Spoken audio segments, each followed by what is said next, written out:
l'émission, je reçois pour vous l'artiste et musicien JDT Moulopoé, qu'on ne va pas vous faire le jeu de vous présenter. C'est quelqu'un qui a évolué, qui a fait sa vie artistique en votre présence. Aujourd'hui, il évolue seul, il vit très bien. JDT Moulopoé, bonjour. Bonjour, c'est Armani. Ah, pour piétiner, toujours, hein? Et l'angoisse. JDT, nous sommes à Saint-James, à Palm Beach. Na Palm Beach, na concert, il y a retrouvailles parce que on a sali 5 mois absent à Mboka. Ok. Dans la zone, on a vraiment on a CPLAI malgré Mboulé Betaki. Silicoti. On a Silicoti, donc voilà, Papa Lopango, batunyo so bapoto yaki ba Emanido la ba yaki ba utaki Londres ba bikake se ba uti Paris ba safindonga ba uti Angola donc ils aient penda retrouver na sepela vraiment la moni ba Jean Mukanda la moni et ça l'est bien. C'est bien. Alors l'isolo à Kofi Central les années. Pas ba ipsi bisoto bisango. Il était mon le à signer. Comme dans la belle à Kofi Central. Mais bon moni déjà Vieux Quadra vient en tout causera déjà bien. Ok. Tout causera déjà bien à part où ma Kofi Central. Bon, dans mon album, tout bimso on a Kofi Central. Molekinzela? Non, non, acteur. Ah, acteur principal. Ah, et Bimela. Na Kofi Central, c'est quoi? Et Oumeli, hein? Ouais, Oumeli, peut-être ils ont osé la Kofi Central, peut-être. Mais ce qu'on a un contrat pour signer, c'est-à-dire management, il y a yo, artiste, la production, l'album et aux abino balangoza micro bon veillé na Kofi Central. Bon balangoza moi numéro renouvelable dans photo aussi ça pena ma solo tout na soirée pena. Et voilà donc tous en envoie aussi ça ma solo et on déjà na opérer la mova flash quoi. Faut respecter pas popi. Tenga na respecter na ngai. Est-ce que respecter na respecter na ngai ba mission ba respecter raté. Yo tout ça là. Ngala tout ça na ngai mais si vous faut Saint-James sur le 15, c'est ça? Il y a Kofi Central. Non, Saint-James, c'est ça toujours Kofi. Saint-James, sur la bêta, c'est toujours Kofi Central. Mais la compte est à Bondé quoi, c'est bon, on avait battu sur la compte à Bondé quoi, c'est tellement la bêta, on a déjà, donc on a pour la continuité. Continuité. Alors, acteur principal, donc, je bien sûr la belle Kofi Central. Oui. Ndenge Bouyokani déjà. Ningo ndimi ko to sakana yo ne to sala so ke baby to bayote do se baby yanga ya yote yanga de seiza edi oh d'accord alors on va que vous appelez colonel mais moi ta soupe ba collaborateur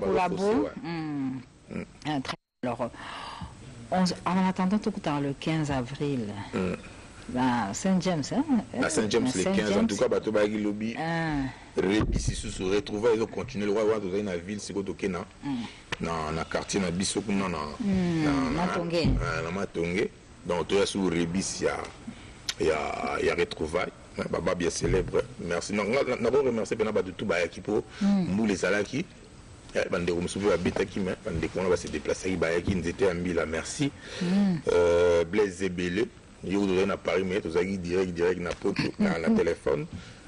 Merci à Jocelyne Poutou, Namozizo, Mourinho, Sylvie Massoa, Amida Ziada, Gloria Menga et consorts. Alors, retour à l'image avec cette chanson de Papopi. Comme on négocie la tête à côté de Kofi Central et Tikal Bongo, on attend un contrat, lui à Longolango. Identité. Alors, je vais une chanson de JDT Moulopoé pour faire plaisir à Emmanuel Kianda, Koloma Bélé depuis Lumbashi qui me suit, mais également au PDG Ali Moïmouna Sepila, Nao Yabisomoko Riki Kabambi, page claire, Ao Kabisengo, na Nzembo ya JDT Moulopoé. Mais dans le monde, il y a de belle. JDT Moulopoé. Alors bien, yo, moi, on a ouvert à sol. Et ça, moi, Zouate, on a contrat la Kofi Central. Mais on a perdu, on a perdu. Tout ça, et donc on a vu belé. Le tina déjà gros, les loups, tina comment on a éboué. On a vu belé côté on a vu belé panaï. Donc je pense pas qu'il y a aux en barrière pensée. Ils ont ça là, ils ont ça. Mon le lot pour nous on a sérieux au travail, ils ont passé. na Mikola Lelo. Donc il y a un moni son qui na Kofi Central les a plus pour moi professionnalisme mon boué déjà ils ont label et artiste. Je pense que tout ça là on a né mon artiste qui va nous sous bazaba vraiment va profane na makambo moi bambilinga ezala donc je pense que le roi de la forêt place à Ali yo ndemo malamu te wa misa ko malamu ata bazwi problème na ko silanda eti la suka ko sunga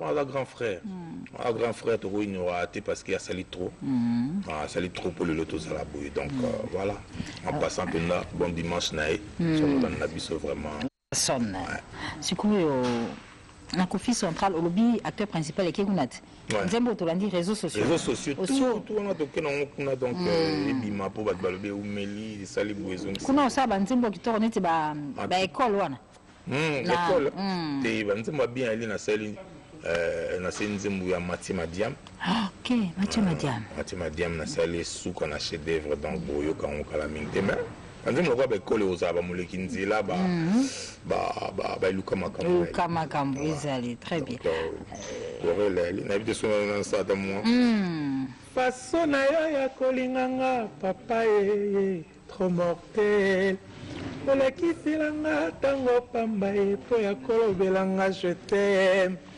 oya mensonge Picasso na kolela ndenge mobali asundolinga na mwana ye bon comprendre vraiment voilà donc tout le 15 avril le 15 to beti c'était le 15 avril na Saint James buya ebele to na to bina maître chua obabe oyaki tisona do monioté to bosa de kabibi balemo merci na yona nana vraiment bozalaki PDG Ali Maimona to senga bino to bozala le 15 Jean Mukanda encore Onos Limbambe Chico Emoni Yves Star Étoile Yannick Binotou Kabing Sibino retrouvailles le 15 avril à Saint James évidemment Abbé Gandonga et sa femme Aimée va causer peut-être pas dans Saint James Nicolas mais des cœurs avec JDT Moulopo par Poupi va causer dans Saint James Hall Palm Beach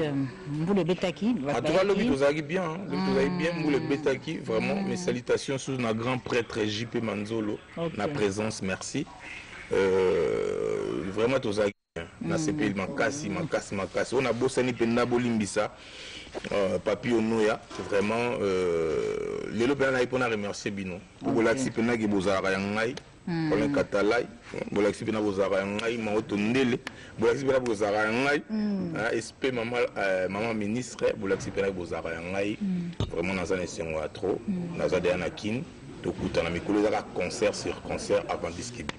Voilà. Merci beaucoup JDT Moulopo. Merci c'est toujours un bonheur de t'avoir sur ce plateau. Ça moi les numéros. Alors on se retrouve le 16 avril au Saint James Hall avec JDT Moulopo. Ben nous pour le compte de Caraïbes Variété, rendez-vous dimanche prochain, même heure, même chaîne. Bon suite de programme sur la télévision nationale avec le journal télévisé qui sera présenté par Mira Indek. Combo